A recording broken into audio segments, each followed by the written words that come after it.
Hello students, welcome to magnet brains. मैं रूपाली वर्मा। हम अपने चैप्टर्स को रिवाइज कर रहे हैं। ये चैप्टर हम पहले भी पढ़ चुके हैं, इनका रिवीजन कर रहे हैं। तो आज इस रिवीजन की श्रृंखला में जो हम लेकर आए हैं वो है हमारी क्लास 11 की हिंदी इलेक्टिव की बुक अंतरा भाग ए का अध्याय है 6 खाना बदोश। ये पाठ हम पूरा पढ़ चुके हैं। तो इस पाठ के अंदर क्या था हमारे, किस तरीके से मजदूरों को तरह तरीके से अपने काम करने पड़ते हैं, अपनी जीवन शैली चढ़ाने के लिए, अपनी जीवन रोटी कमाने के लिए बहुत जगह जगह काम करना पड़ता है। तो वो कैसे अपने सपने देखते हैं, उनको कैसे कैसे परेशानियों का सामना करना पड़ता है, ये सभी हमने इस पाठ में देखा। और जहाँ वो अपने सपने बुनने लगते हैं और उनको कोई परेशानी हो जाती है तो फिर से उन्हें अपनी जगह छोड़कर कहीं दूसरे नए काम की तलाश के लिए जाना पड़ता है। तो उनका जीवन एक तरीके से खाना बदोशों की तरह होता है। जहाँ खाना प्राप्त हो रहा है, सब कुछ मिल रहा है, वहाँ रहिए। फिर उसके बाद अगर वहाँ से चीज़ें बिगड़ जाती हैं, बिछड़ जाती हैं, तो वहाँ से उठकर फिर से हमें नई जगह, नई काम की तलाश में आगे जाना पड़ता है। तो ऐसे ही एक मजदूर छोटी सी फैमिली के बारे में इस पाठ में हमने पढ़ा था। तो चलिए इसको फटाफट हम यहाँ पर एक बार फिर से पढ़ते हैं। तो क्या है, खाना बदोश कहानी ओम प्रकाश वाल्मीकि ने लिखा है। इस कहानी में कहानीकार ने मजदूरी करके किस तरह गुजर बसर कर रहे मजदूर वर्ग के शोषण और यातना को वो चित्रित किया है। साथ ही उच्च जाति और नीच जाति के बीच की गहरी खाई को भी दिखाया है। वाल्मीकि ने इस पाठ में मजदूरों के ऊपर हो रहे शोषण को दर्शाया है। तो किस तरीके से मजदूरों के ऊपर शोषण भी होता है, उनके साथ अत्याचार होते हैं, उनको तरह तरीके से यातनाएं दी जाती हैं, ये सब दिखाया है। लेकिन साथ ही एक छोटी सी चीज़ और भी दिखाई है जो बहुत ही बड़ा मुद्दा है, वो है उच्च जाति और निम्न जाति के बीच के मध्य के फर्क को भी यहाँ पर इस कहानी में एक जगह दर्शाया गया है। तो वाल्मीकि जी ने बहुत ही बारीकी से इस कहानी को लिखकर समाज की कई बड़ी समस्याओं को हमारे सामने रखा है। अब यहाँ से कहानी शुरू होती है। सुकिया और मानू असगर ठेकेदार के साथ तरक्की की आस लेकर गांव छोड़कर ईंट के भट्टे पर काम करने आए थे। तो अब ध्यान देखिए, हस्बैंड वाइफ है सुकिया और मानू, दोनों ही असगर जो है ठेकेदार है, उसके साथ यहाँ पर आए थे कि यहाँ पर हम तरक्की करेंगे और अपना घर बनाएंगे, सब करेंगे। तरह तरह के सपने लेकर यहाँ पर आए थे ईंट के भट्टे पर काम करने, जहाँ पे ईंटें बनाई जाती हैं वहाँ पर काम करने के लिए। भट्टे पर मोरी का काम सबसे खतरनाक था। तो जहाँ भट्टा, जहाँ आग जलती है, जहाँ होता है ना, वो काम सबसे खतरनाक होता है। वहाँ ईंटें पकाने के लिए कोयला, बुरादा, लकड़ी और गन्ने की बाली को मोरियों के अंदर डालना होता है। छोटी सी असावधानी मौत का कारण बन सकती है। असगर ठेकेदार ने सुकिया और मानो के एक सप्ताह के काम से खुश होकर उन्हें सांचे पर ईंट पाथने का काम दे दिया। तो जो मोरी का काम होता है, वहां पे क्या होता है ना, भट्टा होता है, ईंटें पकाए जाते हैं, आग जलाई जाती है। तो वहां उस मोरी के अंदर आग में सारा ईंधन डालना होता है कि वो आग बराबर जलती रहे। तो जरा सी असावधानी है, वो आग खुद को भी पकड़ सकती है। तो बहुत ध्यान रखना पड़ता।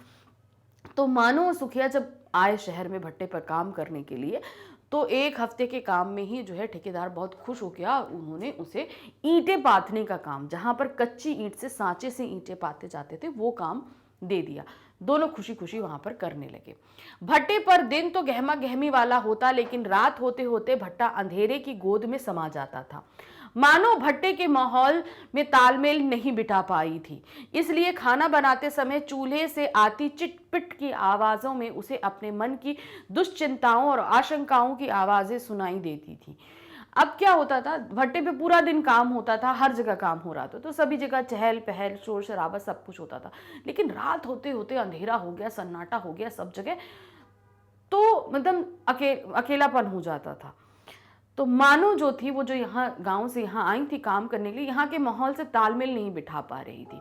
तो जब रात में चूल्हे पे खाना बनाती तो लकड़ी जलती, तो जो चिट पिट की आवाज़ आती, उस आवाज़ में उसे लगता कि ज़रूर कुछ आगे ऐसा घटना है या घट चुका है। वो सारी चिंताएं, बुरी चिंताएं उसको घेरे जो रहती थी, उस आग को देखकर वो उन चिंताओं के बारे में सोचती रहती कि कहीं आगे आने वाले समय में कुछ ऐसा ना घटे जो बहुत ही गलत हो। मानो के मन में शारीरिक शोषण का डर था। उसे डर क्या था, क्या चीज उसके साथ कहीं शारीरिक शोषण ना हो, क्योंकि एक स्त्री है, जिस जगह काम कर रही है वहां पति भी इतना पावरफुल नहीं है, वहां पे और भी लोग पावरफुल हैं।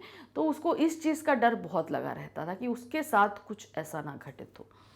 बात ना मानने पर प्रतिकूल व्यवहार की घबराहट थी।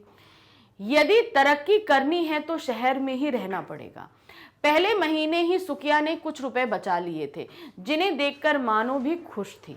उन दोनों ने ज्यादा पैसे कमाने के लिए अधिक काम करना शुरू कर दिया था।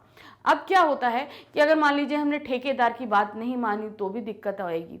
तो इसलिए वो जो चिंताएं थी उसके मन में बनी हुई थी, उनको करते करते काम हुआ, काम कर रहे थे, पहला महीना बीता, सुकिया ने काम करते वो सब खर्च वर्च करते हुए उसके पास काफ़ी पैसे बच गए। तो ये देखकर बड़े खुश थे दोनों, और आगे जो है उन्होंने ये भी प्लान किया कि हम लोग और मेहनत करेंगे और हम और ज़्यादा पैसे कमाएंगे। दोनों लोग मिलकर काम करेंगे, ज़्यादा पैसे कमाएंगे तो हमारी ज़िंदगी और बेहतर होगी। तो दोनों ने ये चीज़ डिसाइड कर ली। उनके साथ एक छोटी उम्र का लड़का जसदेव भी काम करता था। तो वो उन दोनों के साथ एक लड़का और था जिसका नाम था जसदेव, वो भी काम कर रहा था उस भट्टे पर। एक दिन भट्टे के मालिक मुख्तार सिंह की जगह उनका बेटा सूबे सिंह भट्टे पर आया। सूबे सिंह के भट्टे पर आने पर भट्टे का माहौल बदल गया। उसके सामने असगर भी भीगी बिल्ली बन गया। तो अब भट्टे का जो मालिक था वो एक दिन नहीं आया, उसकी जगह उसका बेटा सूबे सिंह आया। और सूबे सिंह व्यवहार का ज़्यादा अच्छा नहीं था, चरित्र का अच्छा नहीं था, इसलिए जो है भट्टे का माहौल बदल गया, दुष्ट प्रवृत्ति का था। तो जो असगर जो ठेकेदार था वहाँ का, वो जो अभी तक बड़े आराम से ठाठ से सबके साथ काम करता था, वो सूबे सिंह को देखकर एकदम भीगी बिल्ली बन गया। उनके आगे हाथ जोड़ना, पैर पड़ना, ऐसी जैसी प्रतिक्रियाएं उसकी होने लगी थी। भट्टे पर काम करने वाली किसनी को सूबे सिंह ने अपने जाल में फंसा लिया। किसनी उसके साथ शहर भी कई दिन के लिए चली जाती थी। उसका पति महेश मन मार कर रह जाता। असगर ठेकेदार ने उसे शराब की लत लगा दी थी। किसनी की हालात बदल गए थे। अब उसके पास ट्रांजिस्टर था तथा अच्छे अच्छे कपड़े आ गए थे। अब क्या, सूबे सिंह तो था ही भाई गलत नीयत का, तो उसने एक और मजदूर दंपत्ति था, उसकी जो वाइफ थी उसको अपने चक्कर में फंसा लिया। उसका नाम था किसनी। तो किसनी को फंसा लिया, उसे अपने साथ ही रखने लगा सूबे सिंह। उसको अपने साथ शहर ले जाता, दो तीन दिन तक रखता। अब जब पत्नी नहीं रहती तो पति को बड़ा भाई देख के बुरा लगता कि उसकी पत्नी किसी और मर्द के साथ है। तो असगर जो ठेकेदार था उसने उस किसनी के हस्बैंड को जो है शराब की लत लगा दी। वो पूरा पूरा दिन शराब में ही धुस्त रहता। एक तो उसको दुखी था और ऊपर से शराब में ही वो पड़ा रहता था। तो अब किसनी की भी हालत अगर देखें तो भाई एक मजदूर थी, वो पहले मेहनत करके कमा रही थी, अब तो मेहनत करती नहीं थी, पूरे टाइम सूबे सिंह के साथ रहती थी। तो अब क्या है, तब भी उसके पास अब उसके पास अच्छे अच्छे कपड़े थे, उसके पास ट्रांजिस्टर मतलब बहुत एक स्टेटस सिंबल होता था। तो अब उसके पास महंगी महंगी सारी चीज़ें आने लगी थी। तो एक तरीके से उसका रहन सहन अब बदलने लगा था। अब उसको ये सारी चीज़ें कहाँ से प्राप्त हो रही थी, उसे तो सूबे सिंह से प्राप्त हो रही थी। भट्टे पर पकती लाल लाल ईंटों को देखकर मानो खुश थी। वह ज्यादा काम करके ज्यादा रुपए जोड़कर अपना एक पक्का मकान बनाने का सपना देखने लगी। तो अब क्या था, मानो काम अच्छे से कर रही थी, ईंटें पक रही थी, तो उसको भी सपने आ रहे थे कि अब हम जल्दी से ज़्यादा अच्छा काम करेंगे और अच्छे से पैसे कमाएंगे और कमाकर जो है इकट्ठा करेंगे और अपना नया घर बनाएंगे। लेकिन इन्हीं सपनों के बीच कुछ गलत घटा। क्या, एक दिन किसनी के अस्वस्थ होने पर सूबे सिंह ने ठेकेदार असगर के द्वारा मानो को अपने दफ्तर में बुलवाया। बुलावे की खबर सुनते ही मानो और सुखिया घबरा गए।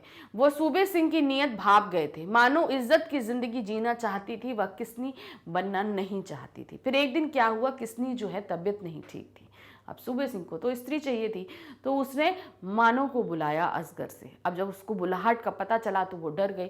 क्यों? क्योंकि वो किसनी जैसी हालत नहीं चाहती थी, वो अपनी इज्जत की जिंदगी चाहती थी। तो इसी से वो दोनों हस्बैंड वाइफ बहुत बुरी तरीके से घबरा गए। उनकी घबराहट देखकर जसदेव मानो के स्थान पर स्वयं सूबे सिंह से मिलने चला गया। सूबे सिंह ने जसदेव को अपशब्द कहे और लात घूंसों से पिटाई कर अधमरा सा कर दिया। उस दिन की घटना से सूबे सिंह से सभी सहम गए। अब रात में उसने मानो को बुलाया था, तो मानो को देख कर नहीं जाना चाहती थी, तो जो उसके साथ लड़का जो जसदेव रह रहा था वो चला गया असगर के साथ। अब असगर को देखकर सूबे सिंह बहुत गुस्से में आ गया, उसे गाली गलौज करी, खूब मारा पीटा। अब उसकी ये हालत देखकर सभी बहुत ज़्यादा सहम गए थे कि सूबे सिंह बहुत ही दुष्ट व्यक्ति है। सुखिया और मानो ने उसे झोपड़ी, अब जब उसको खूब पीट दिया था तो जसदेव को सुखिया और मानो अपनी झोपड़ी में ले आए। जसदेव के इस अपनेपन के कारण मानो उसके लिए रोटी बनाकर ले जाती है। लेकिन ब्राह्मण होने के कारण उसने मानो की बनाई रोटी नहीं खाई। असगर ठेकेदार जसदेव को सुखिया और मानो के चक्कर में ना पड़ने की सलाह देता है। जसदेव का व्यवहार मानो और सुखिया के प्रति बदलता चला जाता है। अब क्या है, मानो की वजह से जसदेव ने मार खाई थी, तो भाई सहानुभूति थी मानो और सुखिया को। तो अब क्या होते हैं भाई, मानो उसके लिए रोटी बनाकर लेके आता है, लेकिन जसदेव नहीं खाता। क्यों? जसदेव ब्राह्मण था, मानो और सुखिया जो है वो निम्न जाति के थे, तो उनकी बनाई खाने के नहीं खाते। फिर असगर ठेकेदार जसदेव को समझाता है कि तुम इन दोनों के चक्कर में नहीं पड़ो, तुम्हारा काम है भाई, अगर तुम सूबे सिंह से उलझोगे तो तुम्हारा काम चला जाएगा। तो जब असगर जो है जसदेव को समझा देता है, तो क्या होता है, जसदेव सुखिया और मानो से दूर होने लगता है, उसके प्रति उसका व्यवहार बदल जाता है। सुखिया और मानो के प्रति जसदेव का व्यवहार बदलने लगता है। अब पहले जैसा मेल भाव उन लोगों में नहीं रह जाता है। सूबे सिंह सुखिया और मानो से को तंग करने लगा। अब मानो गई नहीं थी, तो अब तो उसको चिढ़ आ गई थी, हमने बुलाया आई नहीं, तो उसने क्या किया, अब सुखिया और मानो को तंग करने की ठान ली। कैसे तंग कर रहा था वो, उसने सुखिया से सांचा छीनकर जसदेव को दे दिया, सुखिया को मोरी के काम पर लगा दिया था। मानो डरने लगी थी, उसकी मजदूरी छोटी छोटी बातों पर होने लगी थी। अब क्या था, जो सांचे का काम कर रहे थे ना, सुखिया सांचे का काम करता था, अब उसको वहां से हटाकर सबसे मुश्किल काम, जो मोरी जहां पे भट्टी में सारा ईंधन डालने का काम होता था ना, वहां पर लगा दिया। सुखिया भी अब डरने लगी थी, क्योंकि पता नहीं कहां पर क्या चीज हो जाए, क्योंकि पहले उसका पति बहुत डेंजर जगह पे काम कर रहा था, वो भी डर था, साथ में किस चीज को लेकर सूबे सिंह क्या रिएक्ट कर दे, वो भी चीजें थी। जसदेव भी मानो पर हुक्म चलाने लगा था। अब जसदेव का क्या हुआ था, जसदेव अलग हो गया था। अब मानो पे सब, जहां अभी तक जसदेव और मानो साथ साथ थे, जसदेव मानो सुखिया, अब जसदेव असगर और सूबे सिंह के साथ हो गया था, और वो भी मानो पर हुक्म चला रहा था। एक दिन मानो ने पाथी ईंटों को सूखने के लिए आड़ी तिरछी जाली दीवारों के रूप में लगा दिया। वह अगले दिन सुबह जल्दी ही काम पर गई, तो वहां पहुंचकर देखा कि पहले दिन की ईंटें टूटी पड़ी थी। वह दहाड़े मारकर रोने लगी। उसकी आवाज सुनकर सभी मजदूर इकट्ठा हो गए। आवाज सुनकर सुखिया भी वहां आया, और टूटी ईंटें देखकर उसे कुछ समझ में नहीं आया। असगर ठेकेदार ने टूटी ईंटों की मजदूरी देने से साफ इनकार कर दिया। अब क्या हुआ, सुखिया को तो मोरी पे लगा दिया, लेकिन मानो तो वही ईंटें बनाने का काम कर रही थी। तो अब ईंटें बनाने के बाद उसको सूखने के लिए रखा जाता था। तो एक दिन जो है मानो ने ईंटें बनाई और उनको सूखने के लिए रख के छोड़ के चली गई। दूसरे दिन सुबह आई तो देखा कि किसी ने उसकी सारी ईंटें तोड़ दी थी। ये देखकर वो बहुत रोने लगती है, तो सभी वहां आ जाते हैं, सुखिया भी आ जाता है। तो सुखिया भी देखकर भाई बड़ा परेशान हो जाता है, क्योंकि उसने पूरा दिन, एक दिन जो सारी मेहनत करी थी, ये वो सब टूट के खराब हो चुकी थी। और असगर ने उन टूटी ईंटों की मजदूरी देने से भी मना कर दिया कि भाई ये टूटी ईंटें तुमने बनाई, इसकी तो हम कोई मजदूरी नहीं देंगे। तो उसने मना कर दिया कि हम इसकी कोई भी मजदूरी नहीं देंगे। तो इस तरीके से उनका दिन पे दिन उस भट्टे पे काम करना अब मुश्किल होता जा रहा था। सुखिया और मानो बुरी तरह से टूट गए। अब उनको भाई के साथ तकलीफें, उनके साथ अब बुरे बुरे तरीके से उनको तकलीफें देनी जानी शुरू हो चुकी थी। तो अब वो लोग कहाँ तक इस चीज़ का सामना करते, तो कहीं ना कहीं उन दोनों की हिम्मत अब टूटने लगी थी। दोनों वहां से अगले काम के लिए निकल पड़े। भट्टा उन्हें अपनी खाना बदोश जिंदगी का एक पड़ाव लग रहा था। मानो को लग रहा था कि जसदेव उन्हें रोक लेगा।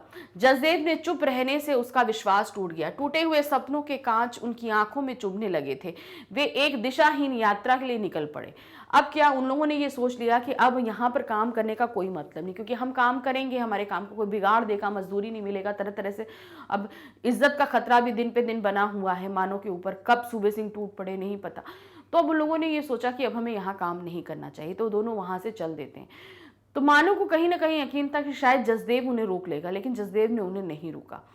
और यहाँ पर उनके जो सपने, अपना घर बनाने के सपने थे, वो सब टूट गए।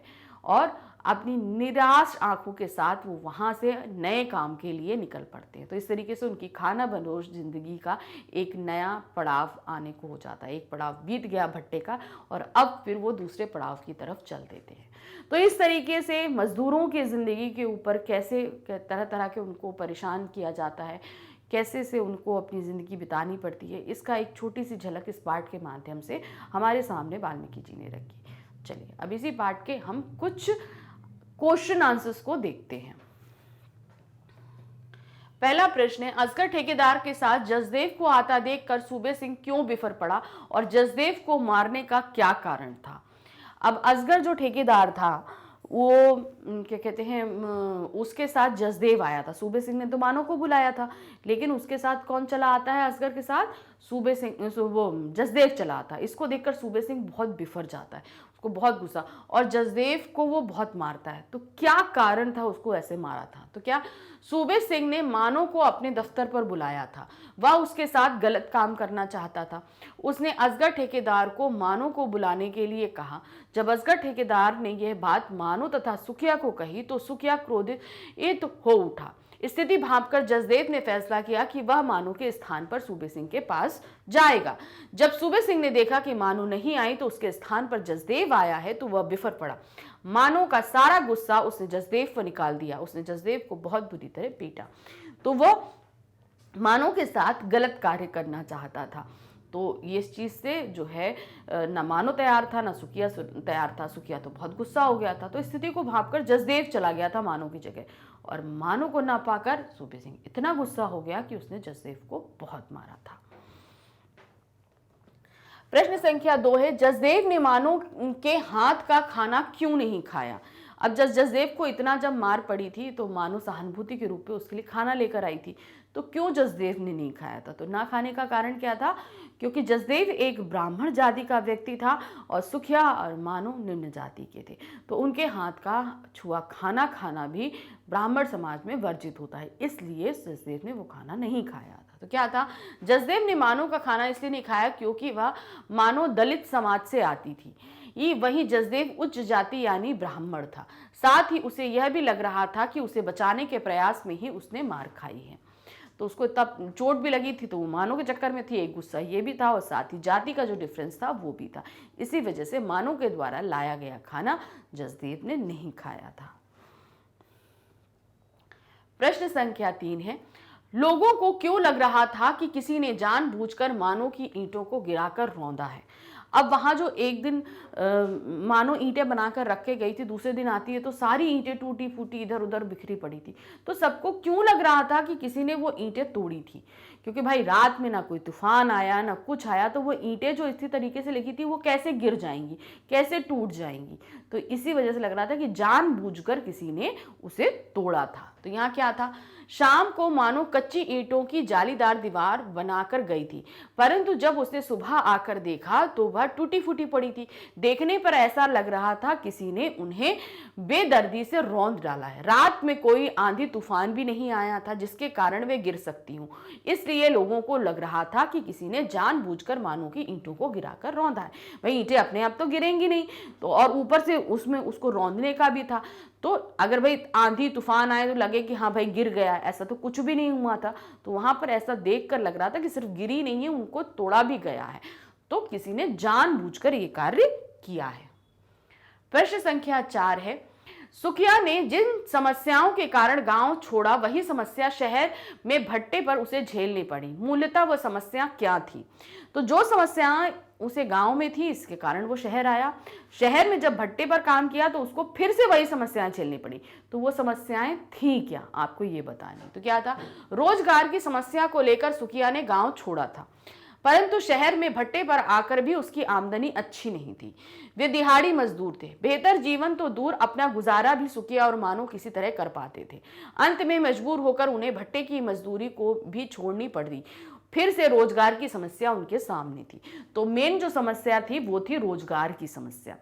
उन्हें गांव में रोजगार अच्छा नहीं मिल रहा था, इस कारण वो शहर आए थे, और शहर में भी जो काम कर रहे थे उसमें उनका गुजर बसर भी अच्छे से नहीं हो पा रहा था, खाना पीना भी ठीक से नहीं हो पा रहा था, ना कुछ बच पा रहा था। मतलब उनकी कंडीशन जैसी थी और बदतर होती चली जा रही थी। और अंत में जो समस्याएं पैदा होती हैं तो उसके कारण उन्हें वो भट्टा भी छोड़ना पड़ता है और आगे जाकर काम करना पड़ता है। तो जो बेरोजगारी की समस्या गांव से थी, अंत में फिर से वही समस्या भट्टे की नौकरी छोड़ने के बाद उनके पास फिर से आ जाती है। तो समस्या वही रहती है, बेरोजगारी की। तो यहाँ पर ये चैप्टर हमने पूरा खत्म किया, हमने इसके सार को समझा, कुछ क्वेश्चन आंसर देके। आई होप आपका ये चैप्टर बहुत अच्छे से रिवाइज हो गया होगा।